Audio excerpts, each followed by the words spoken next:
Hey guys, it's Dr. Calkins, and we have our last lab of the semester. Try to hold back the tears. This one's experiment 24. It's on page 167, and it's called Got Gas.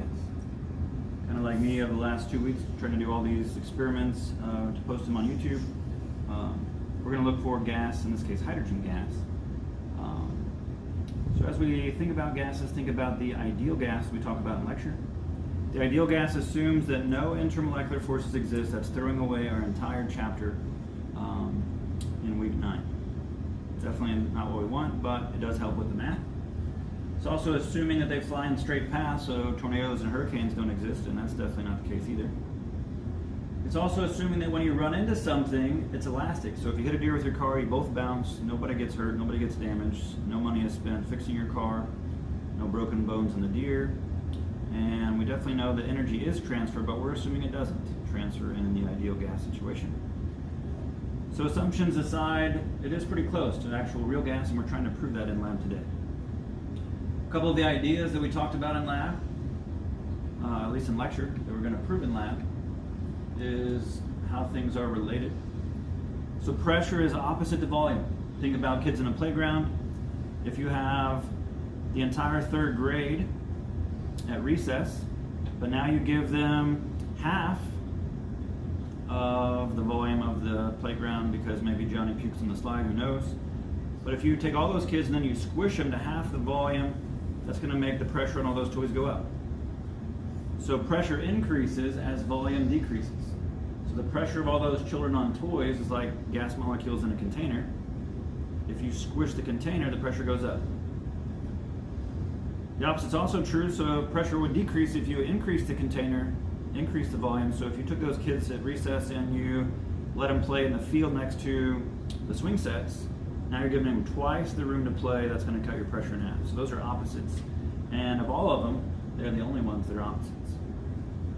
Pressure and temperature are directly related. As temperature increases, so does pressure. So if you heat up an aerosol can in a fire, it builds up pressure. Eventually so much so that it's going to increase to the point where it can break the container and blow up. The opposite's also true in that playground kind of sense. If kids are out in the summertime, they're going to be moving around very fast, running around on the slides, the swings, and so forth. But if the temperature is cold and the slide is 0 degrees, those kids are going to be moving very slow. They're going to look like the kid in the Christmas Story that has too many jackets on, too many pairs of boots and shoes and so forth, and gloves, and can't even wiggle. So as temperature goes down, molecules move slower, so the pressure decreases. This is why basketballs and tires look low or flat in the wintertime, but all I need is warm back up. So temperature and pressure directly related. One increases, the other increases. One decreases, the other decreases. Lastly, probably the easiest one to think about, number of molecules. If you have more kids at recess, let's say 3rd grade's out there, but now 4th grade is 2, pressure will increase because now you have twice the kids. No different than airing up the tire on your car. More air is more pressure. And the opposite is true if you let some kids go to lunch. It's going to decrease the pressure on all the toys, no different than letting air out of your tire. So that idea is summarized in the ideal gas equation. PV equals nRT. P for pressure, V for volume, N for number of moles. R is a gas constant that's over here on the right. All this will be given to you on the exam and in the homework. And then T for temperature, but that temperature has to be in Kelvin. Moles have to be there, so if you have grams, you have to convert. Volume has to be in liters, so if it's in milliliters, you have to convert. And pressure has to be in atmospheres, so if it's not in atmospheres, you have to convert for the ideal gas equation. This lab uses the combined gas equation because we can use 1s and 2s, or befores and afters, with R. So if R is the magic number that all gases have in common, we can use the gas in lab and compare it to the gas at standard temperature and pressure to prove that all gases are created equal when it comes to molar volume. And that's what our lab's about. So we're gonna take a break, get lab set up, and come back. All right, page 168, we need to take magnesium ribbon, record its mass. It's very important though that our magnesium is not larger than 0.05. If so, we're gonna produce more gas than our 50 mil burette can handle. So let's do that now. Let's take our magnesium. These are already pre-cut to about the right mass so that we don't go over for students. So I'm going to take a smaller one and take it over here to the balance. We're going to put it on the balance and then we'll come back with its weight. For purposes of our lab book, we're going to use 0.034, and that's our magnesium mass recorded on the next page. So the disadvantage of this lab is we have a burette that's not quite made for this experiment, so we're going to cheat and calculate the empty space in the burette. So in the stand we have our burette. This is a 50 ml burette, and notice at the very top over its white there's this empty space. So we're going to make sure this is snug so we don't have any leaks. Going to turn it perpendicular to make sure that it is closed. But we need to measure this amount of space. We're going to do that with some distilled water, and we'll come back for that. All right, so we're going to add water to the top and fill it up to the 50 mark. And then we're going to bring it over and transfer it to this graduated cylinder, and we will come back for that number. All right, so it looks like we're at about 3.7 for our empty space. Record that in the yellow box, top of page 168. Our container is our 2-liter beaker, most expensive one in the class, saving you from breaking it. So we're going to fill this one up to 2/3. Make it very heavy. And we're going to use that in lab here in a minute. All right, so we have our concentrated hydrochloric acid. We're going to add this to the top of our burette. Notice it's closed down here, perpendicular to the tube.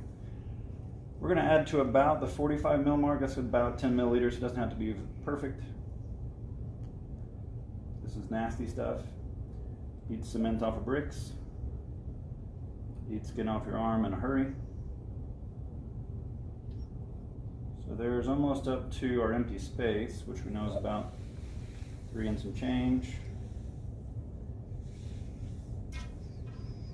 There we have about 47, so probably one more full squirt can do it. All right, there's close enough to 45 with our concentrated hydrochloric acid. Next thing we're going to do is add a lot of water. So we're going to fill this up with water. Notice you can see it mixing down there. It's getting very warm when it mixes. We talked about that in the video.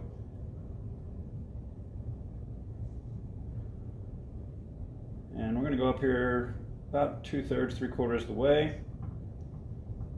Add some food coloring so that we can watch this experiment happen.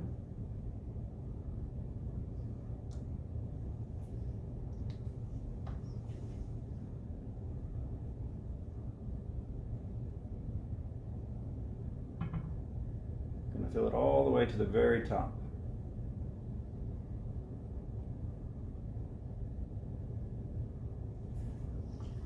Then we're going to take our magnesium from before and a string and tie it. So we're going to come back for that. So here's our magnesium on a string. We're going to sacrifice it to the hydrochloric acid gods here in a minute. We're also going to use a hold stopper. So hopefully you can see that it's got a hole in it. Otherwise we'd be making a hydrogen bomb. Not the nuclear bomb, but a hydrogen gas bomb. So we go up here to the very top. We put in our magnesium on a string. And then we catch only the string with the stopper, pushing the magnesium in, making sure that there's no air bubbles at the very top. So if you see real close, our magnesium's there, but then our string is pinched in the actual burette. And now with a quick safety check, we're ready to flip it over. So everything looks tight and right. So let's take it out of our clamp. We're going to put the finger over the hole, invert it into the water, and notice up here at the top, our acid is now mixing, but notice those dyes change color with the acid. So blue is now green, and it's slowly migrating its way down. Now it's changing into a yellow. So very pretty to watch. Notice down here, we still have our magnesium hanging out. Notice our acid's still very dense, very warm right now to the touch, slowly mixing through all that water. Not even down to the magnesium yet. So the acid's about right in here, eating away at some of that color. Notice it's still blue at the bottom. And if we look very closely at magnesium, we can start to see that it's starting to bubble. And the reason that it's bubbling is because that hydrochloric acid is coming down. If you look on the activity series from the Intro Chem chapter, magnesium is significantly higher than acid, than H on that activity series. So this is a single replacement reaction, and notice the magnesium is starting to really bubble now. And that's what we want, because the bubbles are traveling up and the liquid we're about to see is going to be forced down the bottom. So notice at the very bottom, we're starting to see that very pretty color start to come out. And that's exactly what we want. So we want to be able to see that color oozing out. So notice the magnesium, notice the colors here. If we look up top through all of our yellow, notice it's starting to collect hydrogen gas. If we were to put this in a balloon, it would explode if we were to light it, because that hydrogen gas is very flammable through that chirp test. So notice all these bubbles, yellows to greens. Notice now it looks like a rocket taking off. So all that hydrogen pressure is pushing us down. Notice how vigorous the reaction is now from magnesium. And as it eats through that oxide coating on the magnesium from being old, it's going to speed up. Notice the bubbles are getting bigger. Bubbles are getting bigger. And here in a minute we're going to zoom out to give you an overall interpretation, but notice it looks just like a rocket taking off. So let's zoom out a little bit and recognize the vastness of the bubbles. Notice here, at the very top, we're starting to fill with hydrogen. Now let's zoom in a little bit closer. Look at all the bubbles, producing more hydrogen gas, pushing our fluid, at least our solution, out the bottom. And notice now our magnesium just about to disappear. Going so quick, big bubbles, because it's just about gone. And notice now, no more magnesium. So we're going to grab a thermometer, come back for a temperature. All right, so we're going to take a temperature. Let's turn it on, take the cover off, and put it inside, and we'll come back for that number. All right, so we're looking at 24.4 degrees Celsius for purpose of our lab book. Record that on page 169. So now what we need to worry about is the pressure in the room pushing down needs to be the same as the pressure of the hydrogen gas pushing down. So in order for that to happen, we need to level these. That's going to push our volume up a little bit. And notice we're not quite high enough here, so I'm going to have to grab some water and top off this beaker. That's why we took our temperature first. All right, so here we're going to get it up to about volume. Notice it's going up just a little bit on the inside. That's what we want, to make sure the pressure is equal on inside and outside. And we need a little bit more water.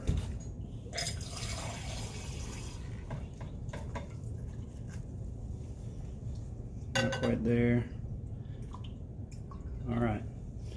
So if we were to look really close to the inside, what you would find is 50 minus this number inside, plus our empty space. So we're going to come back for that number. All right, so if we go down here, it's about maybe 32.3. If we were to take 50 and subtract that and then add empty space, that's the actual volume that we want to record on the next page.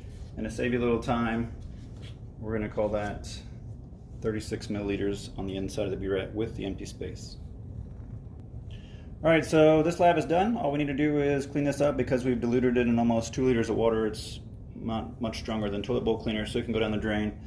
A little cleanup will come to the busy work. And then we have a special surprise at the end of lab, a new addition that we've added the last couple years. We'll come to that after we get through the busy work. All right, so here's a summary of our data. This is top of page 169. So our magnesium ribbon had to be smaller than 0.05, and it was 0.034. The burette's empty space at the top when we inverted was 3.7.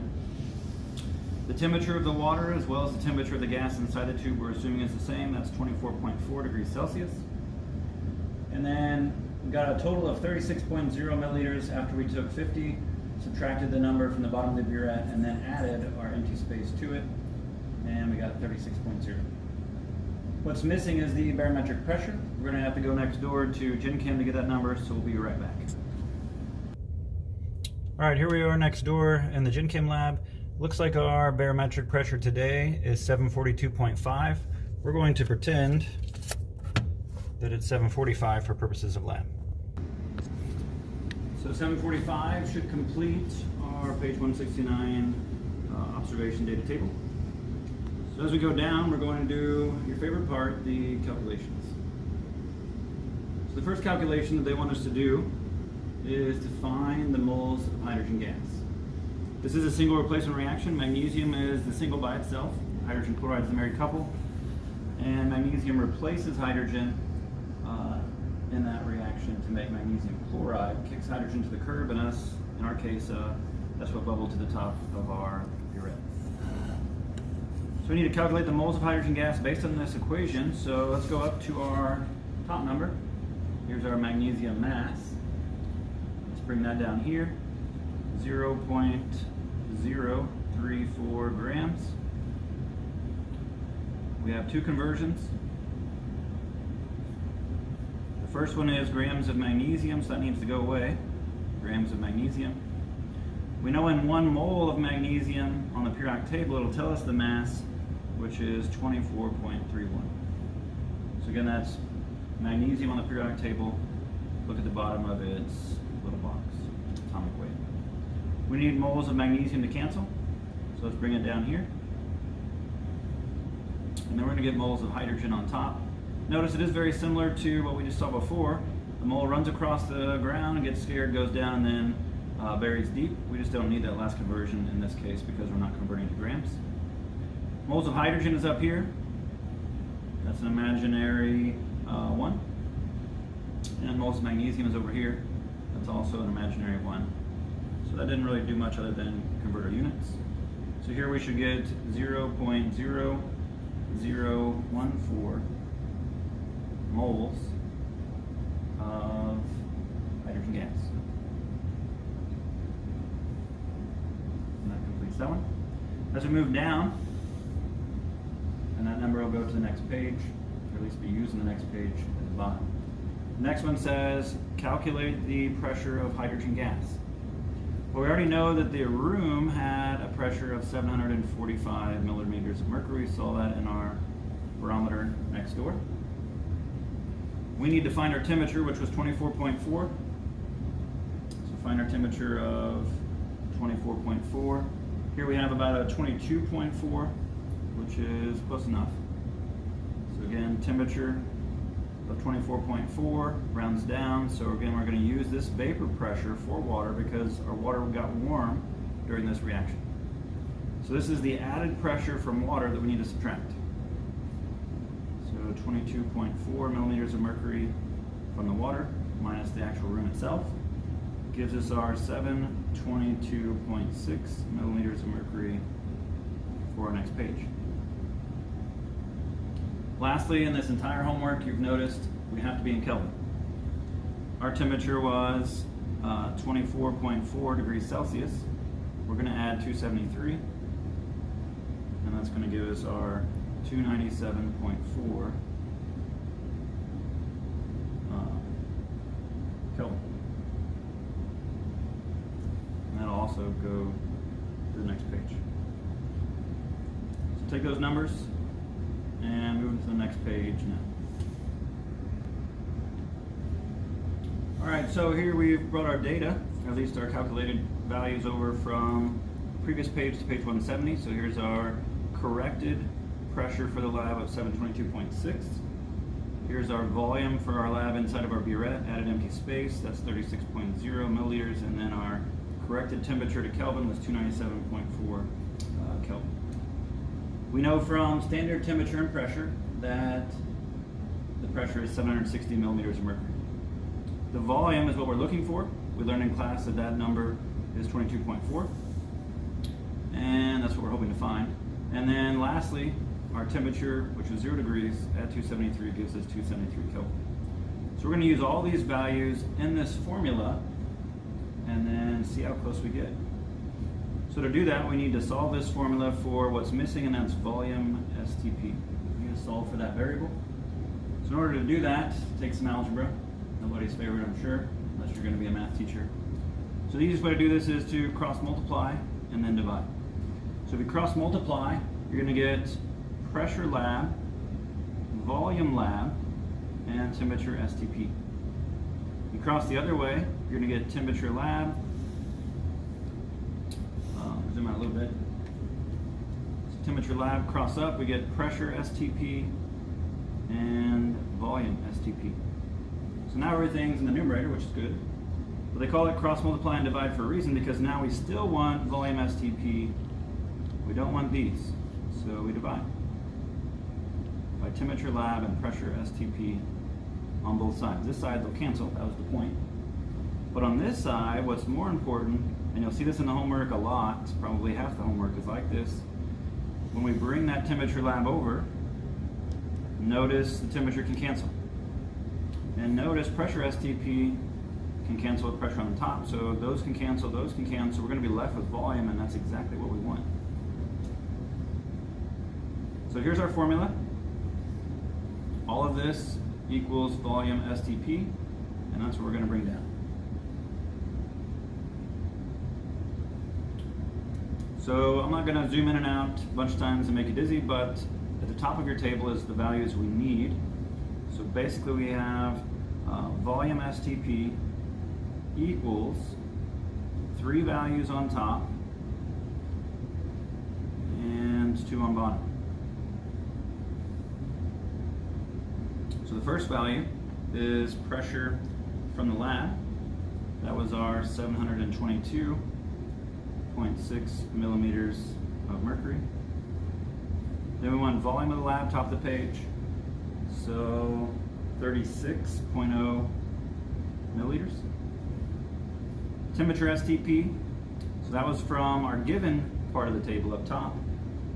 That was our 273 Kelvin, that's our 0 Celsius converted. Temperature lab on the bottom, we converted that to Kelvin, that was 297.4 Kelvin. And then lastly, we want pressure STP, which is the standard for 1 atmosphere that equals 760 millimeters of mercury. We're using millimeters of mercury so that it can cancel. We're using Kelvin so that it can cancel. And when you do this, volume STP will equal milliliters. So do that now. So if you had trouble, remember PEMDAS doesn't like to multiply 3 and divide by 1. So make sure you add extra parentheses underneath here so that your calculator multiplies those together before it takes these 3 and divides. Otherwise, you're going to get a weird answer. When you do this, you should get 31.4 milliliters. And that's what we want. Problem is, the volume is in liters. So volume is in liters down here. We're going to have to convert it, so let's go ahead and do that now. Get rid of milliliters on bottom. There are 1,000 milliliters in the metric system for every 1 liter. So that's really just going to move our decimal point back 3 spaces. And we're going to get 0.0314 liters of hydrogen gas. So this is the number we need to go here. Now they say moles of hydrogen gas. Well, we did that on the other page. Moles of hydrogen gas was here. So let's take this number to the other page. So if we know the molar volume is hydrogen, so let's bring that down on top. So we have our 0.0314 liters of hydrogen gas. We already know the answer. We're hoping it's close to this one. We need to divide by the number on the previous page, which was the tiny number 0.00014 moles hydrogen. Liters divided by moles, liters divided by moles, check. So when you do this, take this answer for molar volume, plug it in over here, and see how close we got. And this lab is done other than some busy work on the next page. Alright, so hopefully you found that we were pretty close to the 22.4 that we're after in our previous lab. at least the lab portion. So here we're going to do some questions, and what's nice about this is these 5 questions represent basically 51 through 55 on the final exam. But more importantly, it represents every major type of question that we're going to see in our last homework of the semester, week 16. So hold back the tears as we do our final math problems of our lab book, then maybe some extra credit. So in this first one it says combined gas equation. So let's write that in. P1 V1 over N1 T1. P2 V2 over N2 T2. So that's our before and after. Basically solving for R and then deciding that R is before and after of any gas, so works for us. If we read the question, it says the pressure of the gas, temperature, volume are tripled. So again, what happens to pressure? So what happens to pressure if temperature and volume are tripled? So if we're making the molecules move 3 times faster, that should triple the pressure because those two are directly related. However, if we are tripling the volume, that should cut the pressure into 1/3. So think about that in your head, or just use a little bit of math and maybe a chart. So notice moles weren't used, so we can get rid of those. They were held constant. So if we do P's, V's, and T's before and after, use this as a 1 and a 2. We can say, well, pressure was something, but then it changed to something else. That was what we're after, so we want that answer. We're just going to assume 1 because it's easier to think about. The easiest way to think of triple is a 1 and a 3. The easiest way to think of a triple is a 1 and a 3. So as you do this problem, we're solving for pressure 2, that's here. So much like our lab before, cross multiply, divide, and prove that pressure remains the same. Because if temperature is tripled, pressure triples, but if volume is tripled, pressure gets cut into 1/3. So in the end, you shouldn't have any change, but I'm going to give you a chance to prove that here. So try that one, and we'll come back. All right, so let's move on to number 2. Number 2 says ideal gas equation, so that's PV equals nRT. I actually made a shirt when I was in Truman in my undergrad that said hippies, pyros, and pivnerts based on this very same equation. And we're going to use it in class. Notice the reason we know it's not a ideal combined gas equation is because here we had something and something tripling or doubling or whatever. So if we have something that's tripling or doubling, we know it's before and after, but here we only have 1 pressure, 1 temperature, 1 volume. So we only need to make a single chart, PV, N, R, and T. Fill it in. Pressure is 760 millimeters of mercury. Volume is 2 liters, so I'm just stealing these numbers from up here. Temperature is already 300 Kelvin. R is just a constant. R is 0.0821 liters times atmospheres, and moles times Kelvin on bottom. So it's just our fancy number from before. Notice moles are missing, so we need to solve for N. You can do that by dividing by RT on both sides. R's and T's cancel. So N equals PV over RT. We just need to plug in all of these values here. But in order for that to work, they need to match R, and liters do. Kelvin does, but atmospheres doesn't. So we're going to have to take this one and convert. There are 760 millimeters of mercury in 1 atmosphere. So really, in the end, this is just 1 atmosphere. So use that up here. Plug all those in, and I'll give you time to do that now for this answer. All right, so number 3 and 4, very quick compared to the last 2. Number 3 says if we have 0.250 moles, we'll put that out front. They want to know how much volume is at hydrogen gas, but because they say STP, we can use our magic number. So if we get rid of moles, we can go to liters. In 1 mole, there are 22.4 liters, so that one's fast. Calculate that and put your answer there. So ready to go get it. All right, so As we move on to number 4, very quick as well. Everything we need is pretty much up here already because, again, it's at STP. STP are nice problems because we can use the magic number. We don't need to find any volumes from the ideal gas equation. So this one's also given to you. Gas density is mass over volume, just like density is mass over volume. But what's unique about this one is it's molar mass over molar volume, and molar mass comes from the periodic table.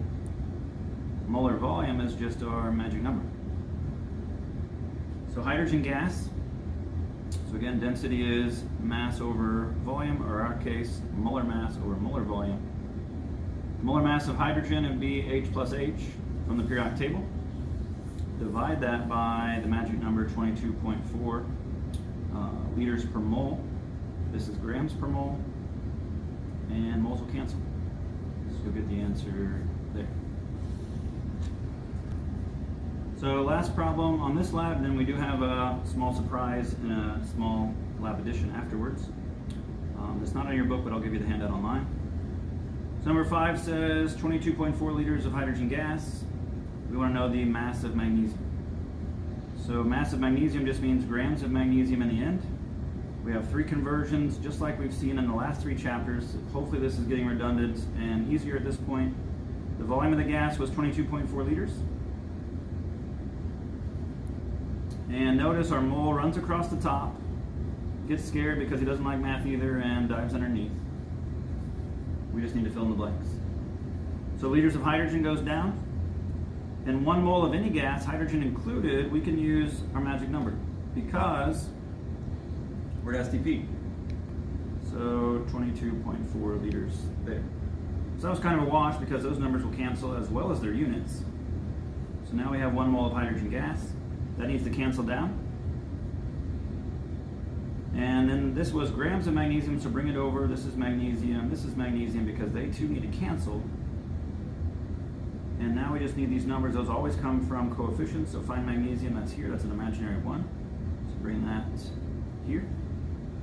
Hydrogen gas over here, that's also a 1. Bring that there. So still we haven't really done much because everything so far has canceled both number and unit. But now we have 1 mole, and this comes from the periodic table like the last 3 weeks. Mass of magnesium, 24.31. Calculate that, and this lab is over, minus the fun part. All right, so time for the grand finale. Students always like to end this semester with a bang. We did have a pretty neat little bubble fountain that changed colors and stuff a moment ago for the first part of this lab. But in the future, this lab will be part of the book if there's ever an addition to. This would be its page 171. So let's talk about it first, and then we'll go back and do one more short activity and end the semester with a bang. So matter occupies space. Gases, because they're moving so quickly, they have a infinite-based volume. They can just spread out as far as they want, filling any container, taking any shape. But liquids, because of their intermolecular forces, have a fixed volume and take the shape of typically the bottom of the container. Solids, because they have fixed volume and fixed shape, you can throw rocks into a container and they'll just sit there. You're not going to change their shape. You're not going to change the volume unless you add more rocks. So what we're mostly worried about then is, with gases in this chapter, what happens as we change phases? So if we take something that is very hot and make it very cold, what's going to happen? And that's what we're going to show you. These phase changes, even though they were introduced in week 1, are now going to be how we end the semester in week 16. So we're going to get ready for our last little experiment, a very quick one, and we'll give you time to pause and read the directions because they're not in your book. And eventually we're going to have a paragraph to answer, depending on if you're optimistic or pessimistic. There's 2 answers, and you'll be able to check the answers later. All right, so it says fill a 400 ml beaker full of ice and water. And then it says use a soda can and put 10 milliliters of water in it. So we have that already prepared. Here's our squirt bottle of water. Here's our 10 milliliters. We're going to add it to our soda can. And then zap it on this hot plate until we turn all of that water into steam. We also need to go get our ice ready, so I'll go grab a beaker and we'll be right back. All right, so notice with our ice, it's completely full, almost so much that it runs out. And this is an experiment that you can do at home. All we need is a large container full of really cold ice water, as long as it's larger than the size of the can. And then you need a soda can and a stove. Add just a little bit of water, turn it all to steam, and do exactly what we're doing. And if you do that, and if you've watched all my videos, including this one, and you're in my section, I'll give you extra credit if you do this experiment at home and show me. Just be safe, because we are dealing with stoves and hot cans and ice and so forth. So we're gonna come back. Our soda can right now is still cooking. We're gonna come back when we can't hear any liquid in it. You can hear it boiling, but that noise of liquid needs to be gone before we're ready to move on. So we're gonna come back when that's the case. Okay. All right, so we're getting pretty close to what I think is about ready. Notice we do have some steam coming out, and that's what we want. We also want to make sure that we don't hear any liquid, and very little if any. I'm also going to unplug the hot plate just in case things go wrong. I'm going to turn my wrist upside down so I can better flip this can very quickly as far as we can down into the can and see what happens. So 1, 2, 3. So notice, completely crushed. Ironic, given the name of the can. So we'll come back for the questions. All right, one last final paragraph to sort through, and then our entire lab book, at least experiment-wise, is done. May have some extra credit. Remember, I will allow you to do this at home for bonus points if you're in my class in my section. Just be safe with hot water and electricity. Show me a quick video, upload it, and you'll get some free points. So as we watched our can be imploded, let's think about what happened. So upon heating, the waters inside the can did what? Did they vaporize or did they condense? And when they vaporize or condense, did they create new or break all intermolecular forces in doing so? After we inverted the can into the cold water, what happened to those water molecules? When they hit the cold water, did they vaporize or condense? And when that happened, did that force the molecules to occupy a larger or a smaller volume based on what happened to the can? As the contents of the can cooled, the pressure inside the can did what? What caused it to crush? An increase or a decrease to the pressure on the inside of the can. While the pressure on the outside of the can was in the room the entire time, and that shouldn't have changed at all. So that difference in pressure inside versus out is what caused the can to crush. And finally, when the can crushed, it's because the pressure on the outside was either greater or less based on explosion or implosion. Ours ended up squishing. So as we finish this last paragraph, I just wanted to say thank you for all that have watched all these videos. I spend a lot of time getting these ready for you so you can enjoy chemistry outside of the semester. So I just wanted to say hi behind the camera, and we'll see you next time. And before we finish, I wanted to show you that campus has changed. All the bathrooms are closed, all the water fountains are closed, bathrooms taped off, classrooms taped off. So as I'm one of the few in the building helping you guys learn chemistry, everybody else is hiding and quarantining themselves at home. So it's weird to be around when nobody else is. But hopefully you guys enjoyed the videos, and hopefully we'll be back to campus soon. Hey guys, I also wanted to do a special thank you to my wife Nora of 17 years, and together 22 years. Without her, I couldn't have done the labs or anything else. So see you guys.